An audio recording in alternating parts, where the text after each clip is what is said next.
I don't think I would necessarily say to them that stop and search is bad, and I don't think most people would agree that stop and search is bad. I just think it's about it being proportional. What are we trying to achieve, and are we proportionally using it fairly and correctly within certain areas, or are we using it, as Sumaya was saying before, about there's naturally a power imbalance between policing and people. Are we doing it out of power, are we doing it to incite fear? What are we actually trying to achieve when we're actually, I guess, carrying out stop and searches? So I wouldn't actually say they're bad. I think we just need to be a bit mindful about how we're using stop and searches. I was stop searched when I was 12. I was in the back of a car, my uncle's car, and we had stopped somewhere where we shouldn't have stopped. So the police car came beside us and said that we shouldn't be parked here. We were just waiting for the person to get inside the house, essentially. So me, 12-year-old me, was just sitting in the back. I needed to tie my lace. So I went to go tie my lace. He happened to be at the window, the police officer, and obviously seen me tie my lace and assumed that I was putting drugs in my socks.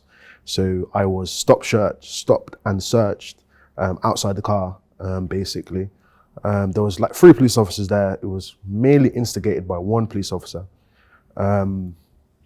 But that was my first kind of interaction with any kind of police officer, essentially.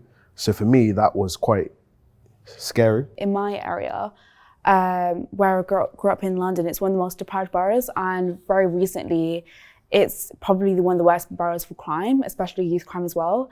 So where I live right next to High Street, and there's 3 different secondary schools. So you can imagine like an influx of secondary school children. And the community is very much from marginalized backgrounds. And, being, a daughter that works at like a local corner shop, you see there's a lot of theft and like petty crime. So if you're asking me in the sense of like running a family business and, seeing petty theft, you do agree with stop and search. That's not inherently bad, but is the way that you do it, are you doing it aggressively? Do you understand why you're being stop and search? So having that initial conversation first before it's more aggressive. I don't think the premise of stop and search bad, especially in a community that is very rife with violence and petty theft and crime. But again, it's about how you do it, and does the individual know their rights and responsibilities beforehand as well.